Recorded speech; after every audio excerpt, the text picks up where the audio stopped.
people are not going to buy more tickets, at least in my perspective, just because you write a nice marketing campaign with AI. They will buy more tickets because of the core of what you are offering them, which in the end of the day is the quality of the art, the quality of your ideas, the quality of your artistic vision. Every week we bring together thousands of people coming from different backgrounds, different nationalities, and this is a temple of dialogue, and if you want, a temple of peace. Every theater is a place where you can feel safe.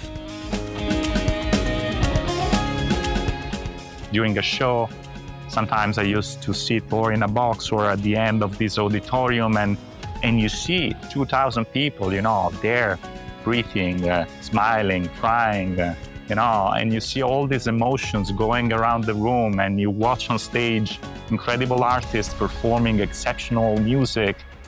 I mean, you realize, okay, yes, I'm useful, I'm doing something that is really making sense for a lot of people, and it's this sense of contributing to something that elevates all of us.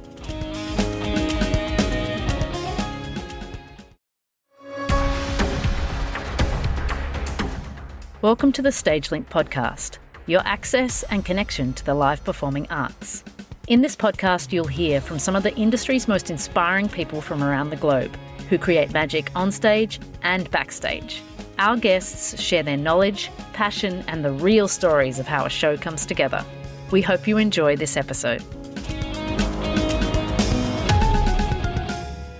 Welcome to the StageLink podcast. My name is Anna Robb, and today we're speaking with Dr. Paolo Petrocelli.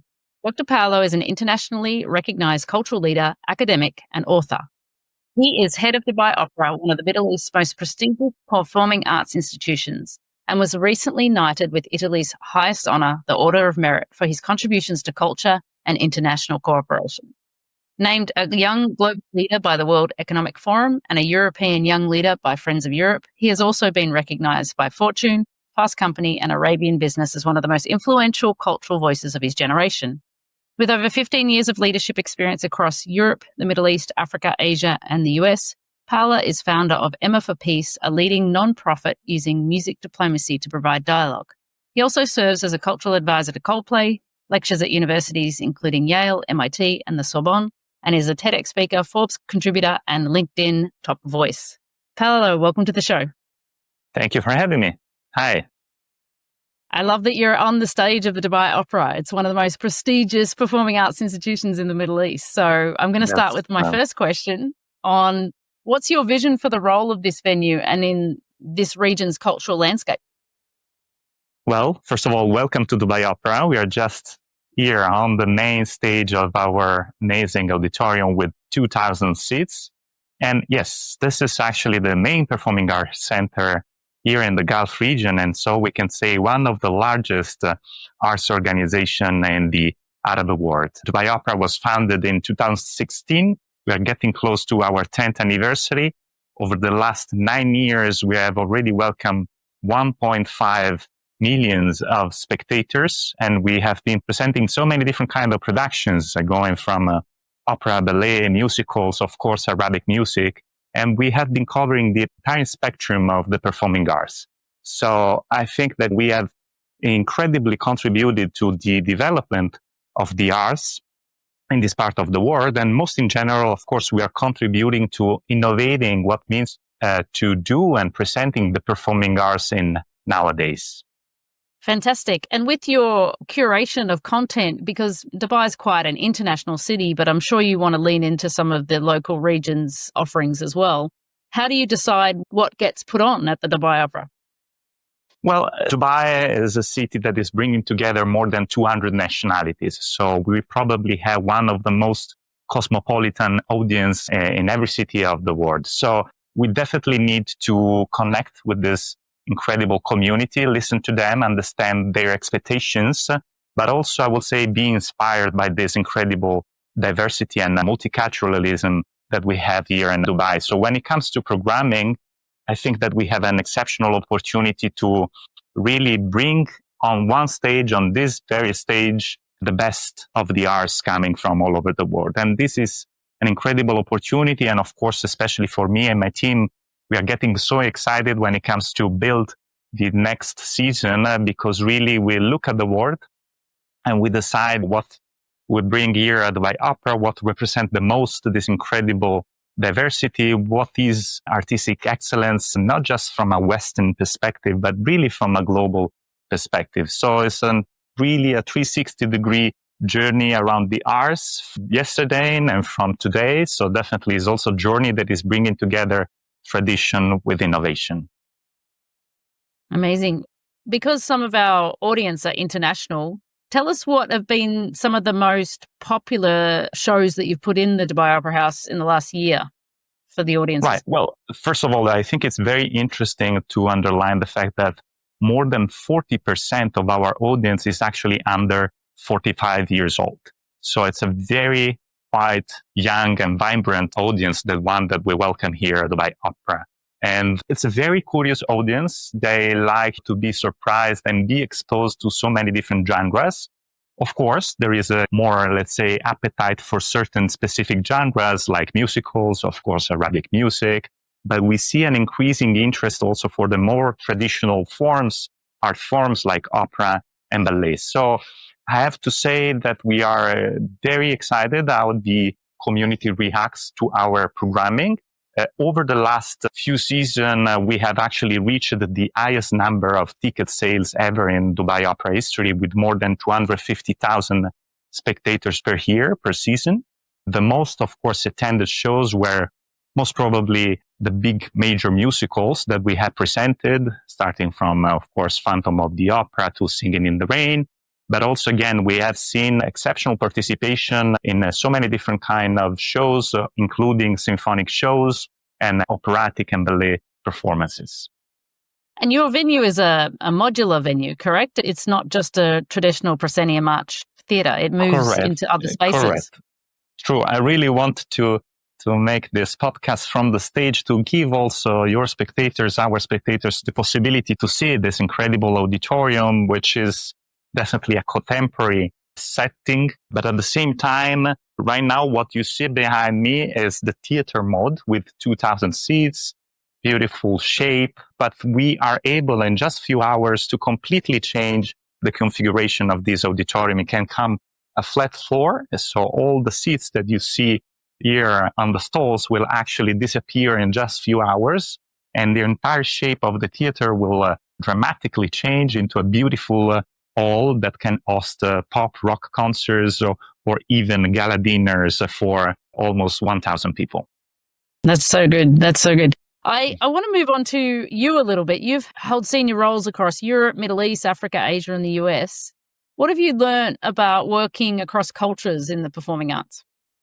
Well, my background as a classical musician and a violinist helped me always from a very young age to engage and interact with musicians and artists from all over the world. So from a very young age, I've developed this sense of being a global citizen, and it's very normal for me to always work and cooperate in a very international setting. So over the years, of course, I've learned about the importance to cooperate, not just on a project operational level, but what is most important is also to share the values and definitely the vision that is at the core of a project. And this is very important. Definitely when you bring together, like it is right now at Dubai Opera, a very international team. Within my team, I have at least 20, 30 different nationalities. So everyone has a different understanding of what it means to work in a theater.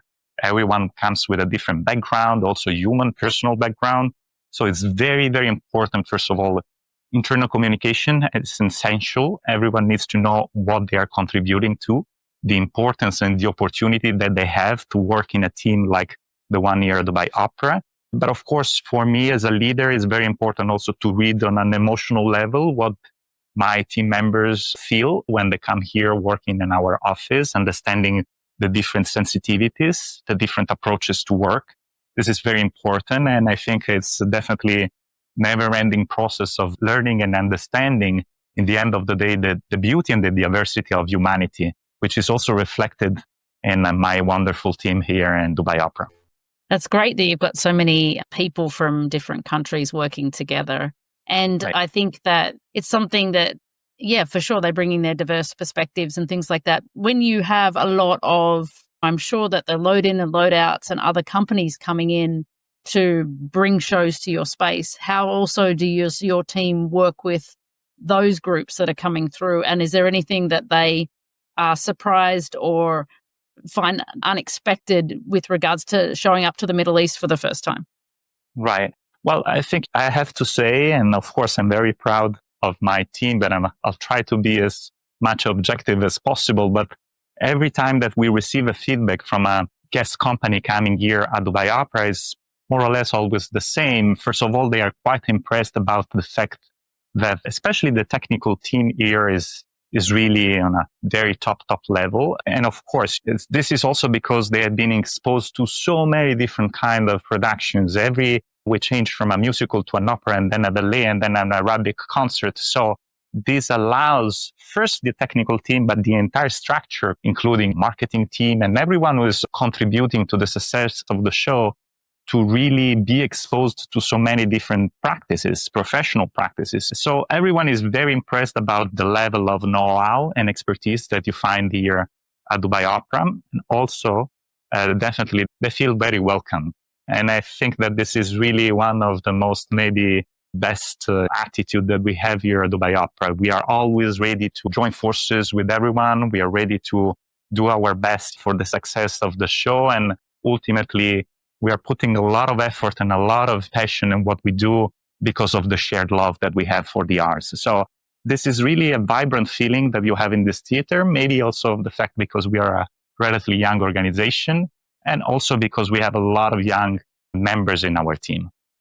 I love that. So just for my own interest and context, when you say take a musical, how long is generally the run of a musical in the Dubai Opera House? Is it a month? Is it 2 months? Or I would how long say is it? between 2 weeks up to maximum 1 month for the very, very large productions like Phantom of the Opera.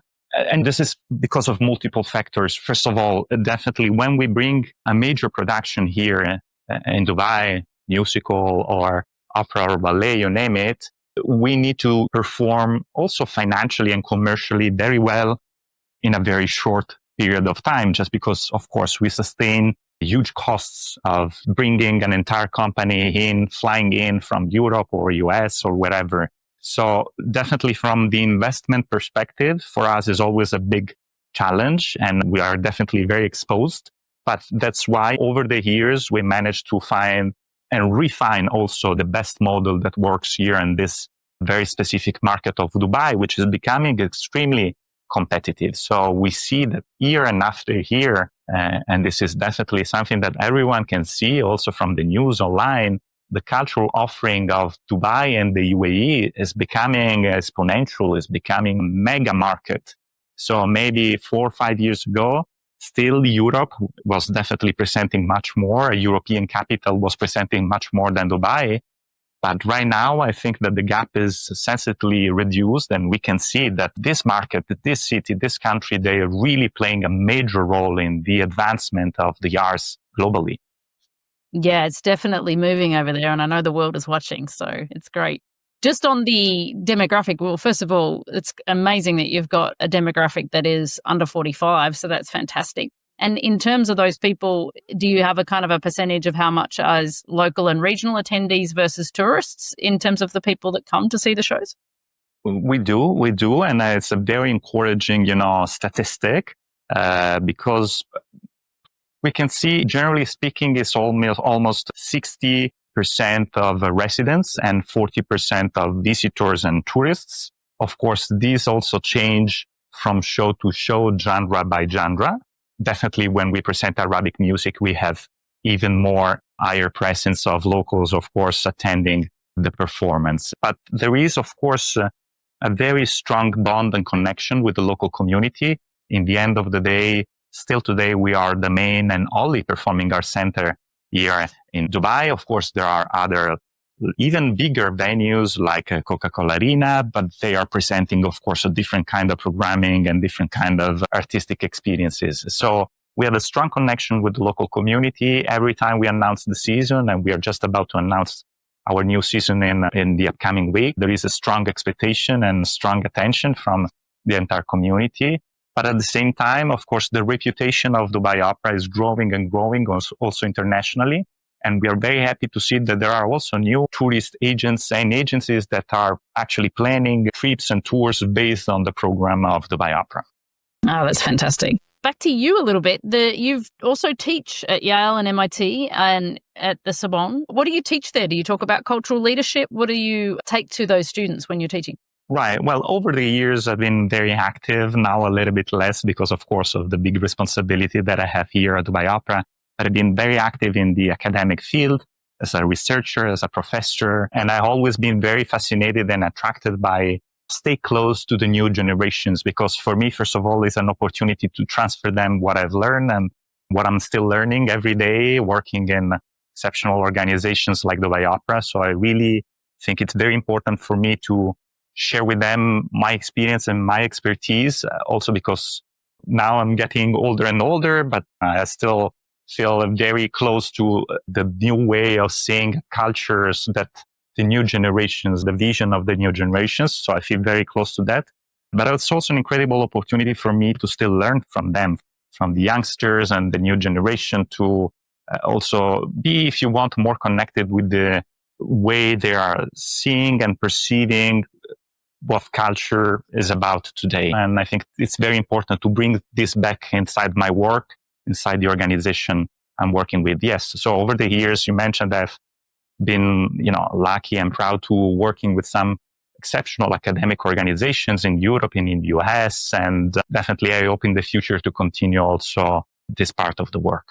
You also have quite a voice and a presence in the digital space, which I think is such an important place these days. And also for that generation who a lot of them look at their phones. And what's your opinion on sort of the evolution of the arts generally and how we should play in the digital space for promotion and advocacy?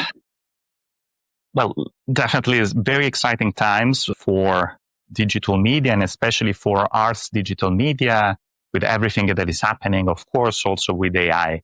A little bit concerned about the authenticity of the contents that we share them, and a little bit concerned about the fact that it seems my feeling that we are oversaturated, of course, with every kind of content and everyone has something to say, which is great. But, it's like everyone wants to publish a book and you go to a library and bookshop and you find thousands and thousands of books about everything. No, so the potential risk is that you lose the focus and you lose the opportunity to really learn from the best of the best out there. So I hope personally, and this is what I'm also trying on my small way. Definitely, I'm not considering myself an influencer, but to share contents that are at least unique and authentic, that maybe give the opportunity also to people and followers to discover a different side of a reality that maybe is less known or less popular, like maybe an opera house, and also try to change a little bit the storytelling and again, the perception of a particular sector like the opera or classical music or the performing arts in general, that especially in Europe are most of the time related to old generation or something that is boring or something that is not for me. So there is so much to do, I believe. This is still very challenging. And I think that most of the challenges will actually come in the next 5-10 years when really all of this big audience will have to attract new public, new audiences, because maybe the audience of yesterday will not be there anymore. So I think that there is so much work to do. But I think that we have all the tools now. It's not just about the tools. It's also about, again, the ideas, the contents, and ultimately about the vision that we want to promote. Yeah, I agree with you. And I think also role as arts practitioners, it's really important to keep it in the real space. You're talking about AI generating and creating content and creating things but I hope that people throughout the next 5 years are seeking more human connection. And that's where we can help, right? With the arts as a place where people can connect, and the depth and breadth of an arts practice is huge. I think everyone is already clear to everyone. When we read a caption or a text, we can already recognize, okay, this is actually made by AI. And my feeling is that we already are losing the sense of fascination and to be impressed. Oh, wow, look at this well written it is. Now, because we maybe prefer something which is not super well written, but it's authentic, it's warm. You can feel that there is actually some kind of a mindset behind that. No? So again, AI is an incredible, powerful tool also to help our work, our sector to maybe do better and more. But we need to use it with a very, I would say, honest approach. And in the end of the day, people are not going to buy more tickets, at least in my perspective, just because you write a nice marketing campaign with AI. They will buy more tickets because of the core of what you are offering them, which in the end of the day is the quality of the art, the quality of your ideas, the quality of your artistic vision. Mm. And the jobs keep coming in that space, so that's good. Now, you also became a cultural advisor for Coldplay. So tell us how that came about and what was that role? Well, this is the beauty of working in the music sector, that sometimes unexpected thing will happen. And that was one of them, actually, a few years back, because of shared connections that I had with the band. They were actually producing a new album, which was very close to the Middle East. There was a lot of contents related to the Middle East. So they were looking for an advisor for helping them to move around the institutional relations and come up with a very solid strategy that will allow them to really make an impact with their music. I think one of the beautiful things of Coldplay, and they are, in my opinion, one of the very few bands nowadays that they're still bridging every time, connecting every time to their artistic work, a very social and deep human cause. And this is very important. I think that, especially for the very large, big bands, to understand the potential that they have to change this world and to make a positive impact, not just creating, of course, beautiful and positive emotions, but also to create concrete and tangible actions. And this is what Coldplay are doing. They are indeed. And speaking of tangible actions, Emma for Peace, tell us about this nonprofit. Well, again, during my journey, it's already now more than 10 years ago, I have decided to launch this project, which is promoting music diplomacy. So the idea was to create a Euro-Mediterranean Music Academy, so a network music institution that brings together artists, institutions, NGOs to promote through music. And 10 years after, I think it's still very actual and still very important to promote this idea that through music, through the arts and education, you can actually promote also a culture of peace. And this is also what we do here at Dubai Opera. Every week we bring together thousands of people coming from different backgrounds, different nationalities. And this is a temple of dialogue. And if you want a temple of peace, every theater is a place where you can feel safe. And when you accept to stay in a room with other thousands of people, but you feel safe, you don't feel that you are exposed to potential threats or risk. Why? Because we are all here together because of the art. So we are all here and we do accept to have this collective experience of beauty that elevates each and every one of us. And do you still get to play yourself, Paolo? Not anymore, but I'm fine, And I have to say, I'm extremely lucky to collaborate with so many exceptional artists, and many of them became close friends. So when you are exposed to this level of talent and of artistry, I think that when you go back home, you don't want to continue to perform and playing. I prefer that others do this instead of me. I love that. What is it that's sort of you're most proud of about your achievements at Dubai Opera this year? Is there anything that stands out for you?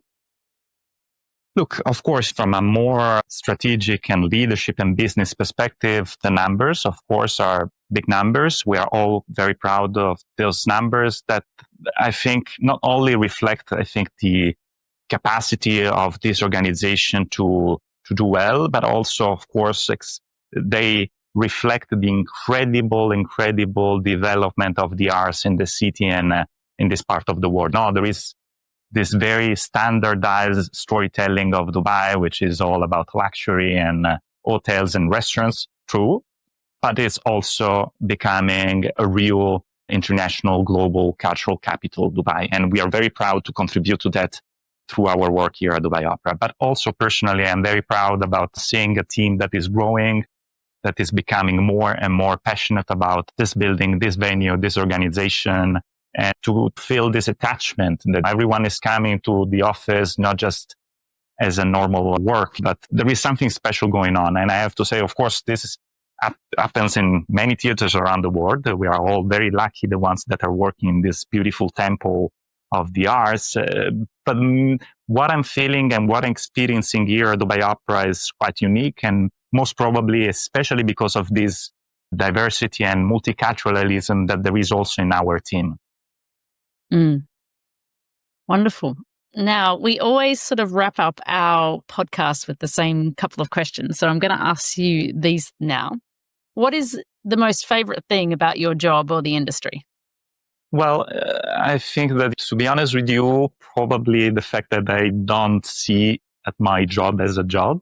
So it's more, I don't divide. And sometimes, of course, this is also challenging my professional life with private life. Of course, I definitely have a family and wherever, but I love to keep everything very interconnected. And I think that I see it, my work, as a mission of life. So I'm doing my best to bring my contribution. And of course, I feel part of this very large artistic community that is not just, of course, here in Dubai, but it's a much bigger movement, if you want, of people and artists that are contributing to make this work.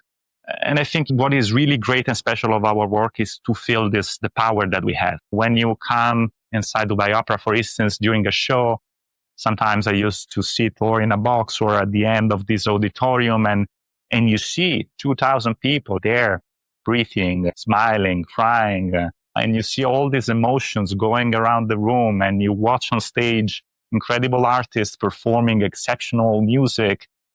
I mean, you realize, okay, yes, I'm useful. I'm doing something that is really making sense for a lot of people. And it's this sense of contributing to something that elevates all of us. And especially, I think that every 5-6 years, we find ourselves saying, especially in this time of the world, because in time to time, there are all the same cycles, and we find ourselves facing very complicated phases of our history now. But yes, once again, I'm here to say, especially nowadays, of course, art and culture are so important for the future of humanity. Yeah, such a mission. It's wonderful. And if there's one thing you could change about your job or the industry, what would that be? Well, sometimes we because of all this beauty that we are facing, we are promoting, we are creating sometime in beautiful venues like Dubai Opera, sometimes the potential risk is to be a little bit disconnected from reality and to probably go, elevate ourselves too much and forget also that what we do needs, to make an impact in the real world. Otherwise, we become too much auto-referential and we forget about the importance to give access to all of this beauty to everyone and not just to a small segment of our society. We forget about the importance to give accessibility to education to everyone.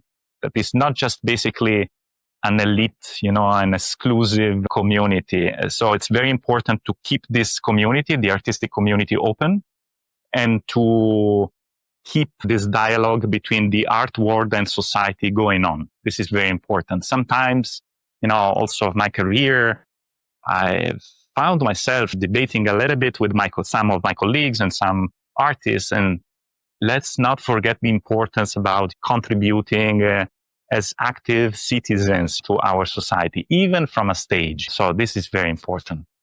Yeah, and a challenge too, I would guess, right? Because you've got to weigh up the economics of running the theatre and the business and all of that, and incorporating the community and the social outreach to make sure that people have access to those arts. Is there any particular initiatives that you look to try and do that within your group of people?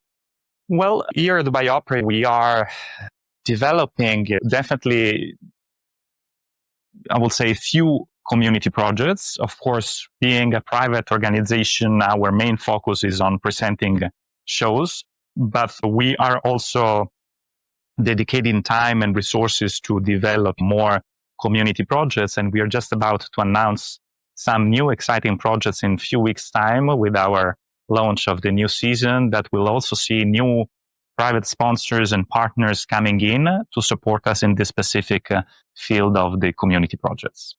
Amazing. Well, Paolo, thank you so much for joining us on the StageLink podcast today and for showing us the theatre and all that you do for the advocacy of the arts. So, yeah, truly thank you for your time. Thank you. Thank you for having me. Thank you for listening to the StageLink podcast. StageLink is an online platform that gives you access and connection to the live performing arts. As a guest, you can read about live performing arts from across the globe and gain insights from performers and artists on stage and all the amazing people who work behind the curtain.